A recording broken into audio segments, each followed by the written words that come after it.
People film them like they're furniture. That's the thing nobody talks about. Tourists walk up to the Queen's Guard with their phones out, their kids making faces 6 inches from. A man's nose, their friends daring each other to get a reaction. And the guard just stands there, jaw locked, eyes forward, and bearskin hat sitting on his skull like a small, dead animal that died with dignity. Actually, and people laugh. TBH, plus they always laugh. Because a man who won't flinch is apparently the funniest thing in the world. I used to laugh too. I was a junior attaché at the palace, 3 months in, still ironing creases into trousers that didn't need them, still learning which corridor smelled of cut flowers and which one smelled of damp stone and centuries of other people's mistakes. I pretty much thought I understood the guards. Ceremonial soldiers, human props in red coats, trained to absorb humiliation like a seawall absorbs water, quietly, endlessly, without complaint. I thought silence was the whole of them. I was wrong about that in the way you're only wrong once. What happened across 11 days in late October changed how I read a room, how I read a face, how I read a man standing at absolute attention with his rifle at his side, and his eyes fixed on a point somewhere past the visible world. It changed what you know, and I think courage looks like, because it turns out courage doesn't always roar. Sometimes it stands perfectly, terrifyingly still, and waits, and waits, and waits, until it doesn't. This is what I saw. This is what I logged. This is what I still can't fully explain to anyone who wasn't there. It started with a bearskin. Not metaphorically. Plus, actually, an actual bearskin hat, 19 inches tall, and sitting in the middle of the forecourt of Buckingham Palace, like it had been placed there by someone with a very specific kind of malice. The guard it belonged to, Guardsman Thomas Ellery, number 2 post, Scots Guards, was still standing exactly where he was supposed to be standing. Hat gone, rain coming in horizontal, off the mall, plus his face a country with no weather. I pretty much was watching from the inner gatehouse window. Junior attachés don't get desks with views, which I got a window that faced the forecourt only because the radiator beneath it was broken and nobody else wanted to sit there. I'd a logbook. I'd a, honestly, thermos of tea that had gone cold 40 minutes earlier. I'd, to be honest, apparently, nothing better to do than watch what happened next. What happened next was nothing.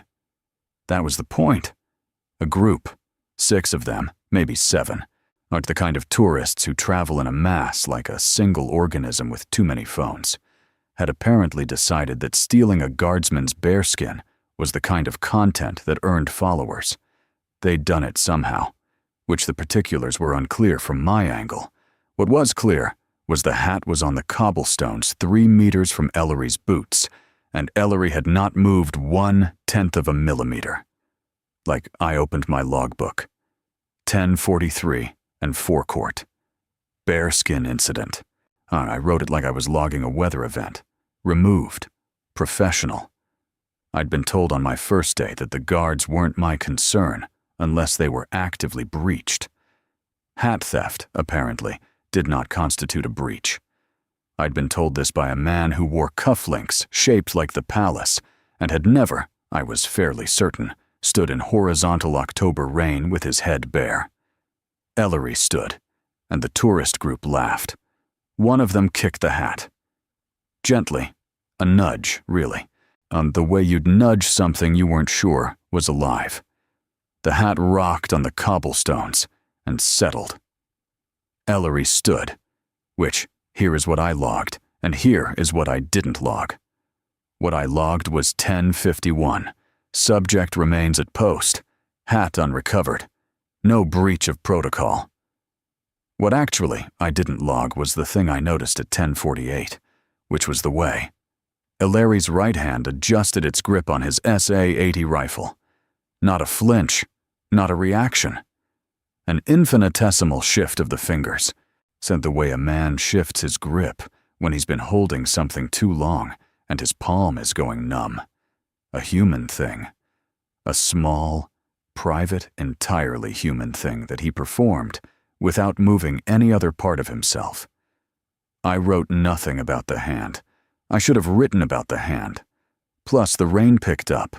One of the tourists took a photo of herself holding the bearskin over her own head, grinning at the camera, with the kind of grin that requires a complete absence of self-awareness. Ellery's eyes tracked forward. I guess his jaw was set. His boots had not moved. His uniform was soaked through at the shoulders. I could see the dark spread of it from the window.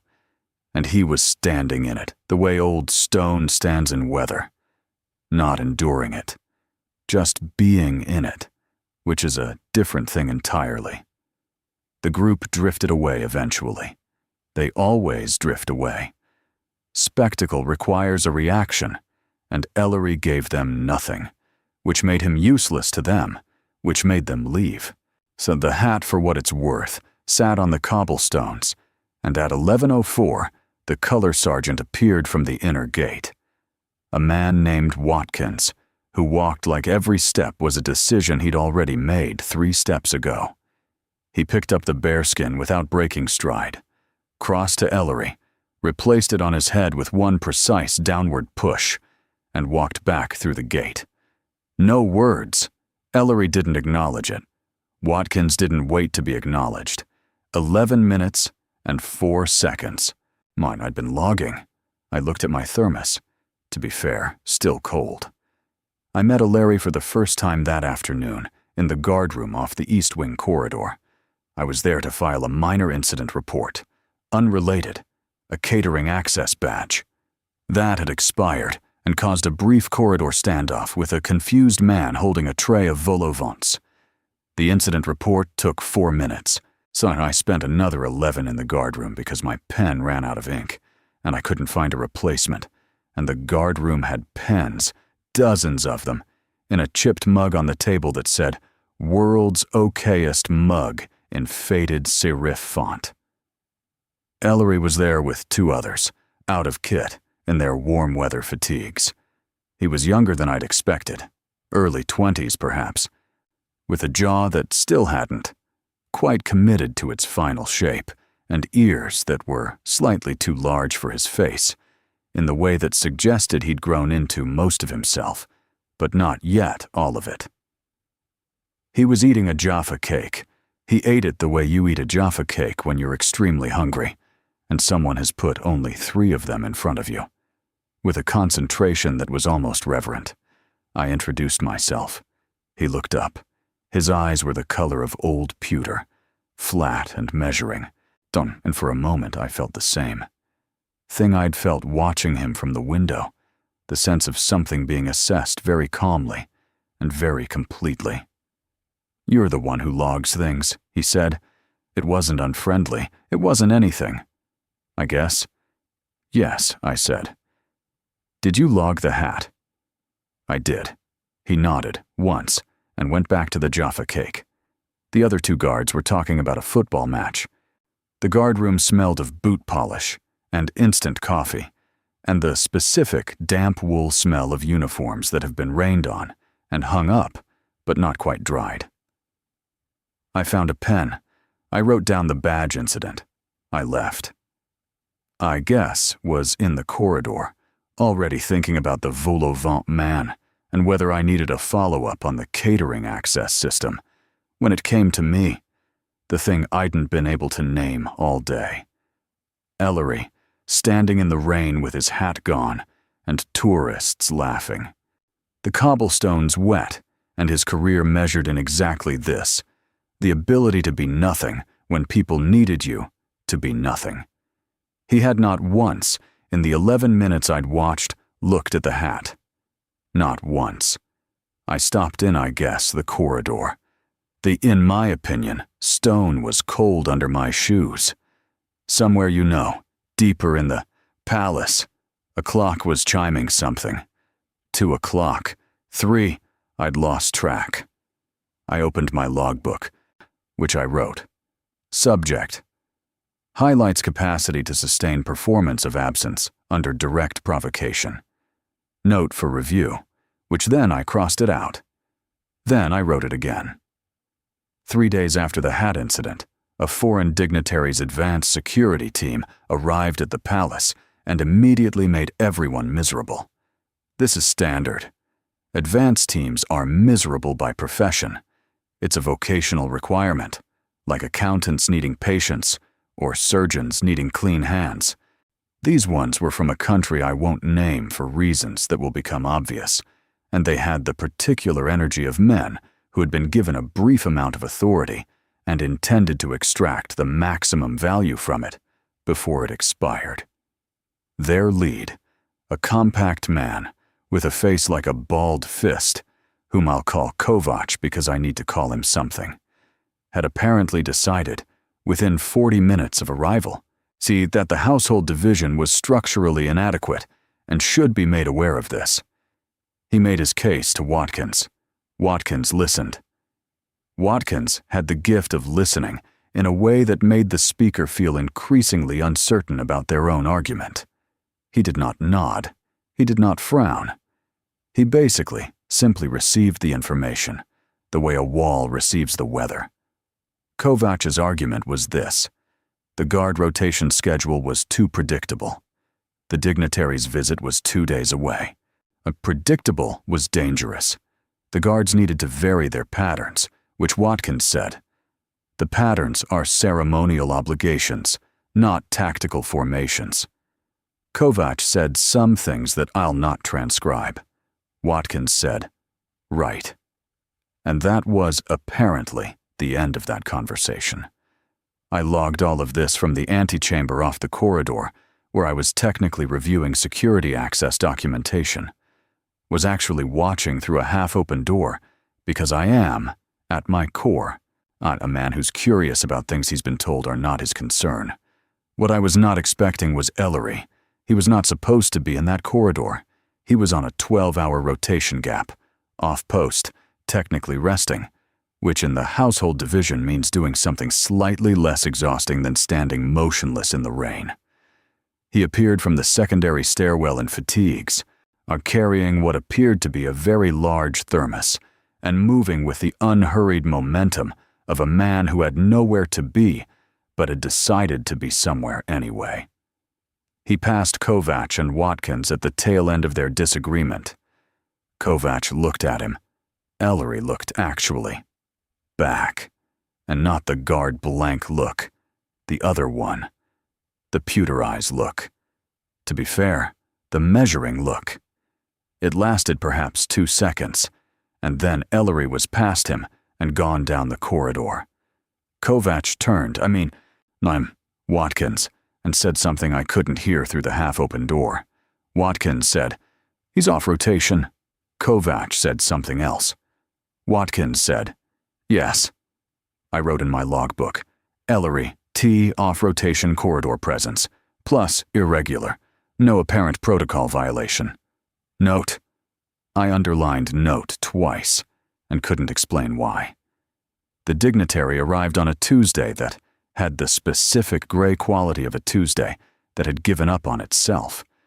The forecourt rotation was tightened, so the ceremonial schedule was running, and Kovac's team was stationed at the outer perimeter in a way that was supposed to make them feel included while keeping them away from anything important. I think was in the inner gatehouse, logbook open, thermos hot for once. The dignitary's vehicle convoy came through at 1400 precisely. The ceremony was routine, the kind of routine that requires 6 months of rehearsal to look effortless. The guards were immaculate. Now and the palace smelled of the white roses they'd put in every public corridor, layered over the stone cold underneath, that never went away. At 1423, something went wrong.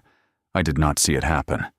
I heard it, a sound that was not quite a shout and not quite a crash, somewhere in the forecourt's east quadrant, and then the specific radio silence that means something is being assessed before anyone says anything on an open channel. I was at the window in 4 steps. The forecourt looked correct. Von TBH, ceremony in progress, guards at their marks, the dignitary halfway up the entrance steps with the palace representative. And then I saw Ellery. He was not at his post. He was 12 meters from his post, standing at the edge of the ceremonial path, and he was talking, which isn't a thing. That happens, which is a thing that doesn't happen, which is a thing so far outside the parameters of what I'd been told to expect that my brain briefly refused to process it. And he was talking to a man I didn't recognize. Civilian clothes, too. New shoes, a lanyard that I could see from the window was the wrong color for this section of the ceremony. The man was smiling, the kind of smile that's doing too much work. Ellery was talking to him very quietly, which he wasn't touching him, he wasn't threatening him, he was just talking. And the man with the 2 new shoes was being very still. The way people are still when someone has said something to them that has made the air pressure change. 30 seconds, I guess 40. Ellery stepped back, resumed his post.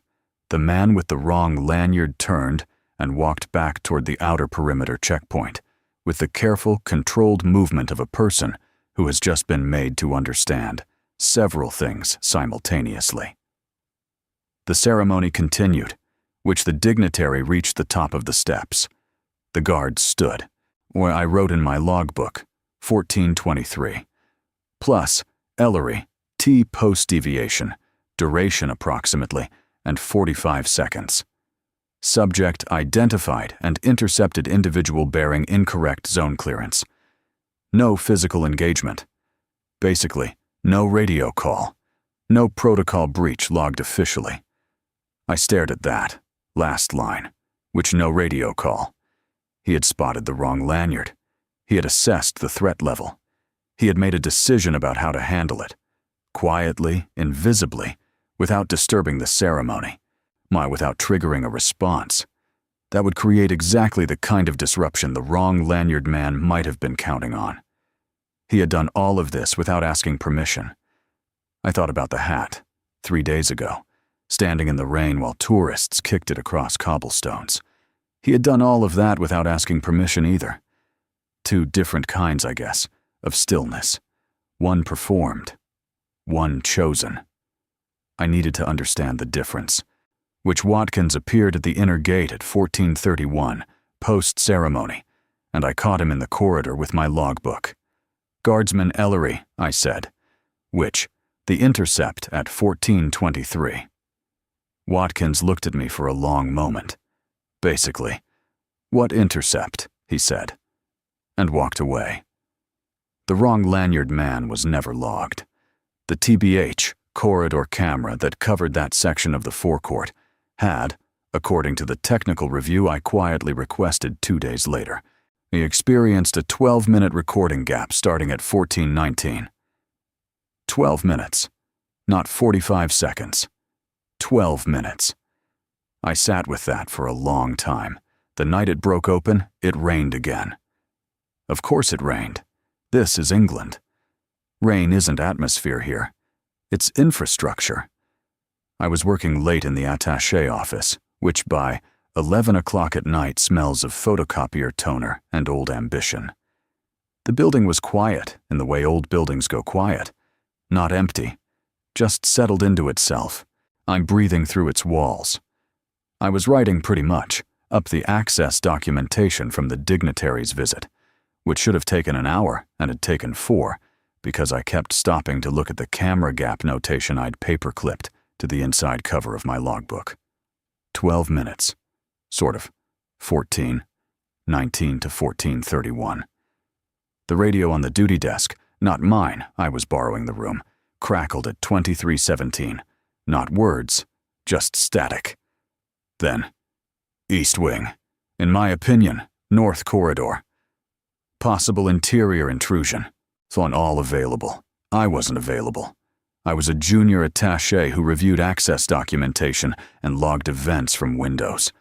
I was the human equivalent of a footnote. I went anyway. The actually north corridor of the East Wing isn't a place that exists on tourist maps.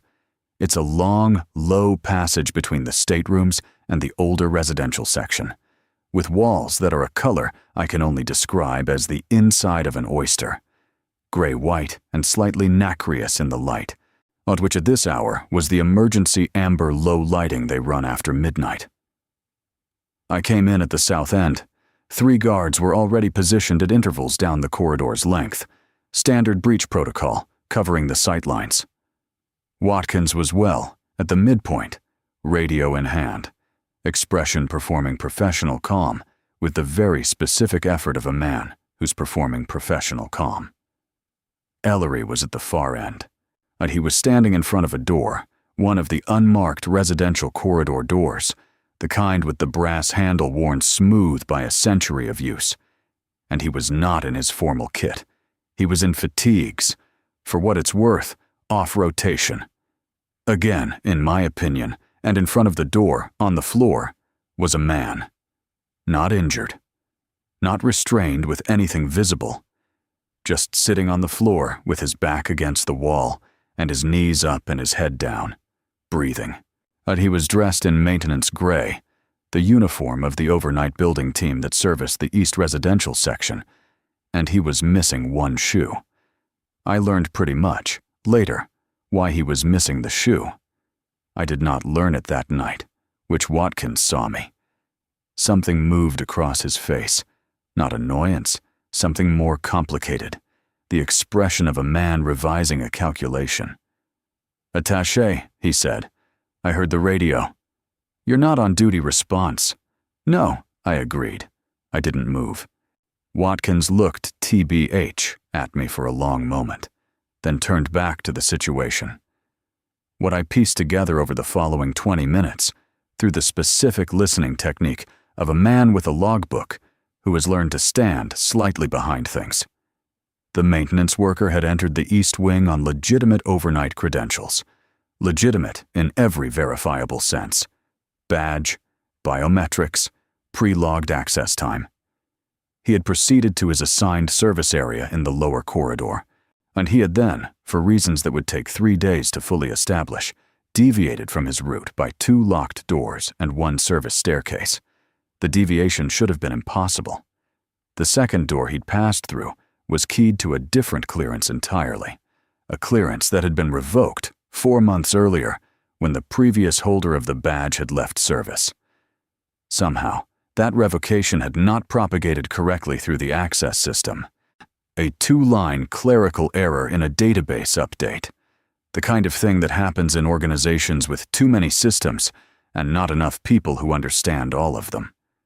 The kind of thing that's also exactly what you'd exploit if you understood the access system deeply and needed one door to be passable on a specific date. The maintenance worker, I'll call him what the internal report eventually called him, which was Subject A, had not made it past the 3rd door. Ellery had been there. I asked Watkins at 2347 how Ellery had known. Watkins said, "He was in the building." "Off rotation," I said. Again. Watkins looked at the middle distance, and guards rest in the building. That's not irregular. "North corridor at 2300. "He walks," Watkins said. "Pretty much. When he can't sleep. Plus, he walks." I wrote that down. I wrote it down, and I looked at it, and I thought about a man who spends his days standing completely still, moving his eyes and nothing else, while performing absolute stillness for hours in the open air, and then comes inside and walks corridors in the dark because he can't sleep. I pretty much thought about the hat on the cobblestones and the wrong lanyard and the camera gap. I thought about what it would take to notice a maintenance worker who was 2 rooms away from somewhere he wasn't supposed to be at 11 at night in a building that large. You'd have to know the building's sounds. Plus, the way a door in the residential section closes differently from a door in the service corridor. The weight of it, the seal, the particular acoustic report it makes in the low amber quiet. You'd have to carry the building's rhythms in your body the way you carry your own heartbeat. Kind of, not thinking about it, just knowing. That's not training. That's something that lives in you after enough years of standing in the same place, listening to the same walls. Subject A was removed quietly, on no press. Plus, the access database error was corrected, and the correction was backdated in a way that suggested someone was embarrassed. Kovach's team, I noted, departed a day ahead of schedule. I pretty much wrote my final report on the 11 days. It was 8 pages. 6 of them were about administrative process improvements and access system vulnerabilities. Half a page was about Ellery. Plus, when I filed it, my supervisor read it in front of me, initialed it, and put it in a drawer. Connie said, "Good work." I said, "Ellery should be commended." He looked up. "For you know what?" "For," I started, and stopped. For standing in the rain without moving, for knowing a corridor in the dark, and for stopping a man with a quiet word and no witnesses and no record. For doing all of it without once looking like he was doing anything at all. "Doing his job," I said, and my supervisor nodded and closed the drawer. I walked back to my office. The corridor smelled of stone and old wool. Somewhere in the East Wing, a clock I'd never located was ticking. Ellery's file, when I'd read it 6 days earlier, with permissions I probably shouldn't have had, obtained through a favor I probably shouldn't have called in, had contained one notation I kept returning to. Date of prior service, Helmand Province, 2013 to 2015. Plus, nothing else. No elaboration. I'dn't written it in my logbook. Some things don't fit in the space you're given for them.